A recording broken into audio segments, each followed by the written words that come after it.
আজকের মেনু ডিম কষা। এই হাঁসের ডিমগুলোকে সিদ্ধ করে নেওয়া হয়েছে, আর এদিকে আলুগুলোকে লবণ আর হলুদের সাথে একটু মাখিয়ে নিলাম। এদিকে তেল গরম হচ্ছে, আর এখানে যেরকম পেঁয়াজ, রসুন, কাঁচা লঙ্কা কাটা রয়েছে, মশলা নিয়ে নিয়েছি পরিমাণ মতো। আর এখানে কিছু পেঁয়াজ, রসুন, আদা মিক্সিংও করে নিয়েছি। চলো বন্ধুরা, আজকের মেনু হাঁসের ডিমের কষা, যেটা কিছুক্ষণের মধ্যেই আমরা প্রিপেয়ার করে নিচ্ছি।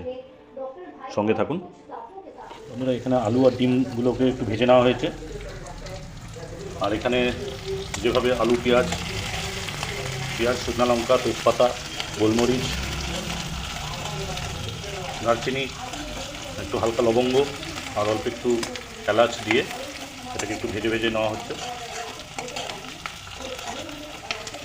কিছুক্ষণের মধ্যে বন্ধুরা আমাদের এই ডিম কষার মেনুটা তৈরি হয়ে যাবে। দেখো বন্ধুরা, মশলাটা কিন্তু কষে গেছে, মশলা কষে গেছে এবং সুন্দর একটা সেন্টও বের হয়ে গেছে। এরকম করে লাল লাল করে একটু মশলাটা ভেজে নিতে হবে। ভেজে নিয়ে তারপরে হালকা জল একটু দিয়ে দিতে হবে।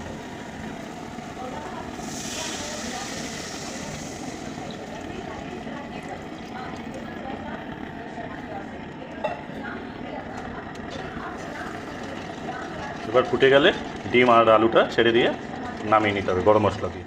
ডিম কষা কিন্তু রেডি। বাড়িতে বউ না থাকলে আপনিও নিজে এই ডিম কষাটা বানিয়ে নিতে পারবেন। প্রয়োজনীয় সামগ্রী কী কী দিলাম সেটা আগে আমরা ডিসকাস করে নিয়েছি। এখনই নামিয়ে ফেলবো, হালকা একটু গরম মশলা দিয়ে আমরা ডিম কষাটাকে নামিয়ে ফেলবো। ভালো লাগলে অবশ্যই আমাদের চ্যানেলটাকে সাবস্ক্রাইব করবেন, বাপিস কিচেন। আপনাদের সহযোগিতায় আমি পরবর্তীতে অবশ্যই আবার নতুন ভিডিও আপলোড করতে থাকবো। Thank you friends.